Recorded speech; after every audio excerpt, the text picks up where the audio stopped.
Donald Trump has kicked out the press from the Oval Office, from the White House yet again on Friday, as he's been panicking all morning. So he's supposed to meet in a few hours with the mayor-elect of New York City, Zohran Mamdani. Donald Trump had been attacking Mamdani. Mamdani said, "I'm happy to meet you anytime." And Fox and all of Trump's propagandists, they've been posting things like this: "Showdown with socialism. Donald Trump's going to confront Mamdani in the Oval Office." While Mamdani's been posting selfies of himself traveling to Washington, D.C., and Mamdani's like, "I'll do it in public." But Donald Trump has closed that meeting to the press, and it reminds me of when Donald Trump closed the meeting to the press when you had Democratic leaders show up to try to avoid the government shutdown, and instead Donald Trump posted on social media photos about sombreros or whatever, because this is what weak people do. Like, Mamdani terrifies Donald Trump, so Trump's just going to try to troll him after, like the immature and despicable human being that Donald Trump is. Speaking about despicable human being, we also have been reporting on the MeidasTouch network how the Trump regime tried to force yet again Ukraine to surrender. Zelensky has been locked arm in arm with his European allies, and they've rejected the Donald Trump Russian plan for surrender. And it's just so interesting, too, as our editor-in-chief, Ron Filipkowski, points out from this Guardian review of the Trump 28-point plan, which is basically Ukraine giving up all of eastern Ukraine to Russia, officially giving up Crimea, and basically saying that Ukraine's not going to build an army and never have a relationship with NATO, never become a NATO member. When you look at the plan, like the syntax and the way it's written looks basically like it's a translation from Russian to English, just the awkward sentence structure. And that makes sense because all the reporting is that Donald Trump's envoy to Russia, Steve Witkoff, was working on this plan with a guy named Dmitriev, the Russian envoy to the United States, and that they tried to force this capitulation before Thanksgiving. And they threatened Zelensky that if you don't agree to this, America is going to stop giving you intelligence. America is going to force you, America's not going to give you any military equipment. So Zelensky had to put out the following statement as well. He addressed the Ukrainian people. "We are now living through one of the most difficult moments in our history. Right now, Ukraine may face a very tough choice, either the loss of dignity or the risk of losing a key partner." It's referring to the United States. "Either a difficult 28-point plan or an extremely harsh winter, the harshest one, and further risks ahead. A life without freedom, dignity, and justice, and being forced to trust someone who has already attacked us twice. They will be waiting for our answer," and the answer was delivered, that Ukraine and Europe has said no to this U.S. demand that they surrender and that they capitulate. And I think you have to give Zelensky credit as well for being honest with the people about how difficult the times are going to be ahead. Unlike Donald Trump, who says, in America, we're living in a golden age and everything's amazing. Well, the latest University of Michigan Consumer Expectation Report now is at the lowest level in history of the report. So since the University of Michigan's been doing this report going back 70 years, consumers right now have never felt worse off. As I've described it, it feels in the country like there is a stealth Great Recession or even a depression going on.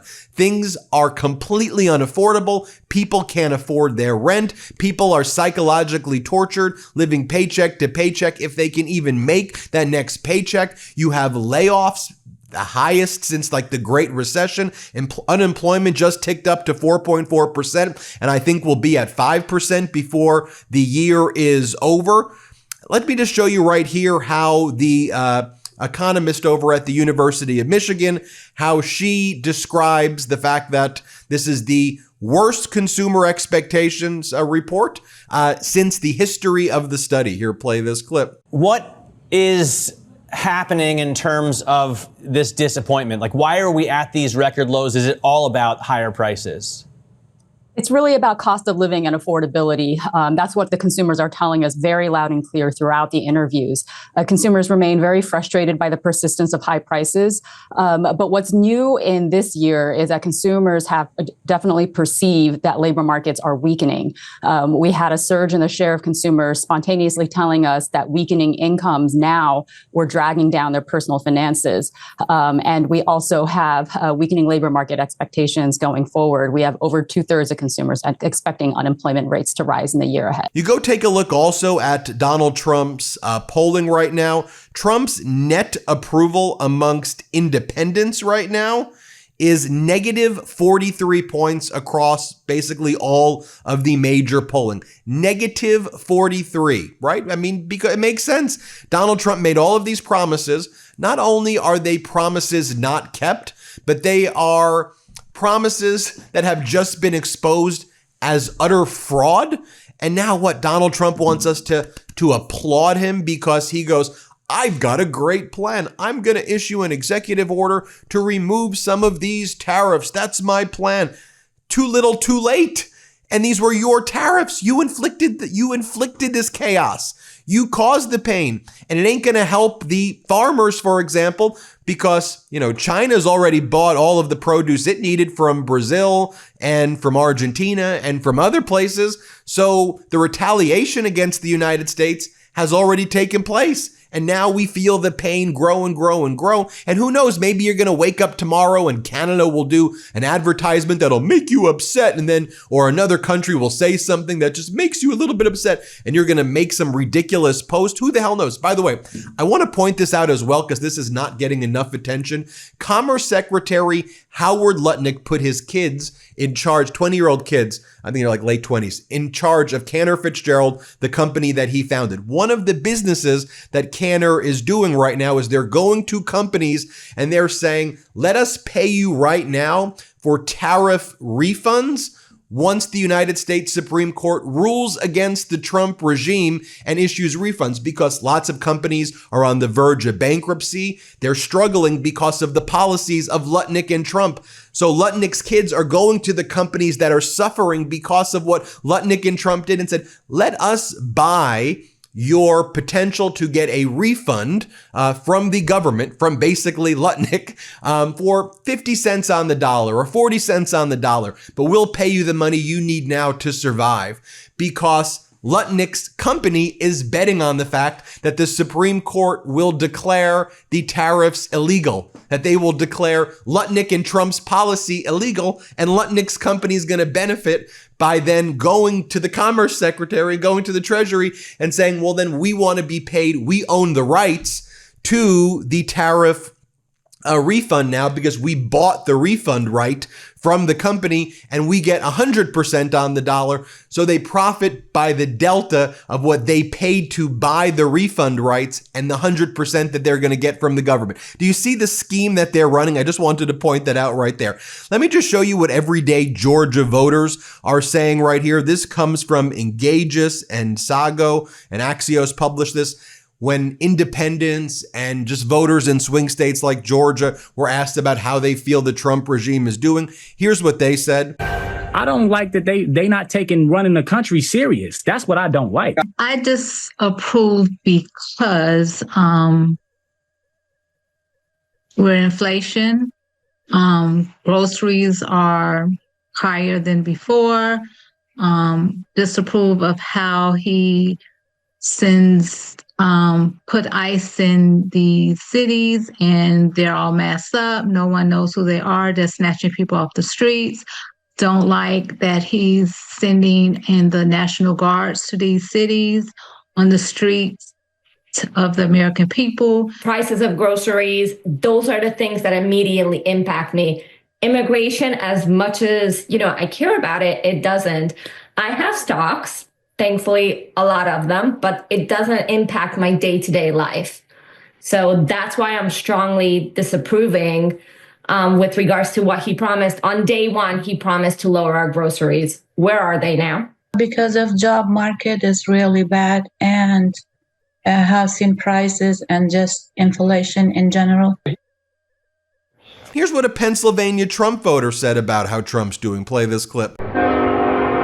Bethlehem is blue collar, full of people living paycheck to paycheck, full of people who come to Janique Jones for help. My business assists people in repairing their credit, managing their finances, and basically being financially organized. And so if you're busy, times are tough. Absolutely, completely. And you're busy right now? Super busy. What kind of stories are you hearing? My husband lost all of his overtime. My kids' daycare went up. Can't afford the cost of food. Using credit cards for everyday expenses. No money left after their bills are paid. Pretty much just a whole bunch of financial mess. We changed presidents at the beginning of the year. We did. And the guy who moved into the White House said that he was going to fix it. Several times he said it would be easy. Absolutely. Has he fixed it? Absolutely not. I'm definitely waiting for him to fix it. Jones is a 3-time Trump voter, but she says he has simply failed to keep his promise to lower the cost of living. I'm very let down by that. Very, very let down because I feel like it's only gotten worse. So all of that's going on, like what's someone like Transportation Secretary Sean Duffy doing? This regime loves weirdo propaganda videos like Kristi Noem riding horses that they pay $200 million of our taxpayer dollars to produce these like ridiculous ads. Like, I'm on a horse, everybody. I'm Kristi Noem. It's like, go back to Mexico. It's like, okay, freaking weird stuff right there. Now, Sean Duffy does this like madman style airport ad. He goes, we need people to say thank you more at the airports. We need to bring back civility and be nicer to people. I agree we should be nicer to people, Sean Duffy, but you are the cruelest and most despicable regime out there. And this is the videos that you're making. Of course we should be kind and nice, but maybe we start with your regime, which is the most hostile and evil regime in American history. Here, play this clip. That's right. Manners don't stop at the gate. Things aren't what they used to be. Some would call it the golden age of travel. Let's bring civility and manners back. Ask yourself, are you helping a pregnant woman put her bag in the overhead bin? Are you dressing with respect? Are you keeping control of your children? Are you saying thank you to your flight attendants and your pilots? Are you saying please and thank you in general? The golden age of travel begins with you. And speaking of that, Donald Trump called into Fox and he said, he was asked, so do you really want to like kill? You really want to execute and hang these Democratic lawmakers? Here's what Donald Trump said. Play this clip. I'll tell you what they said is, and it was, I don't know about the modern day things because, modern day is a lot softer. But in the old days, if you said a thing like that, that was punishable by death. Yeah, but you're not threatening them. A lot of people are interpreting there's a threat and there's security. Well, I'm not threatening them, but I think they're in serious trouble. I would say they're in serious trouble. I'm not threatening death, but I think they're in serious trouble. In the old days, it was death. And then he was asked, your reaction was pretty direct. You said it was seditious behavior. Here, play this clip right here. Your reaction was pretty direct. This is really bad and the dangerous to our country. The words cannot be allowed to stand. Seditious behavior from traitors. And you want to say punishable by death. So people thought that you were saying death to those politicians. What were you saying? Well, if you look at sedition, if you look at, that type of, that's a very strong form of being a traitor. It's a terrible thing to say. Finally, we're getting some data from ICE right now, although who knows if you could even trust this data. But just take this data that's finally been released, and it hasn't been released due to the government shutdown. ICE finally released post-shutdown detention data. The latest data reveals that a full 40% of people arrested in the United States and held in an ICE detention have no criminal record, no criminal charges, or prior convictions.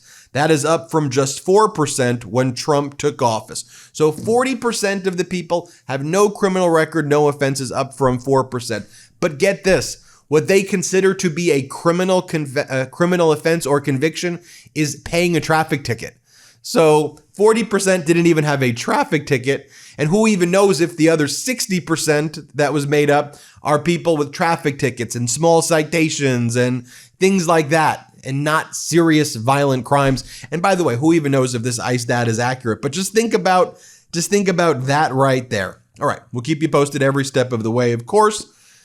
I'm Ben Meiselas. This is the MeidasTouch Network. Hit subscribe. Let's get to 6 million. Want to stay plugged in? Become a subscriber to our Substack at MeidasPlus.com. You'll get daily recaps from Ron Filipkowski, ad-free episodes of our podcast, and more exclusive content only available at MeidasPlus.com.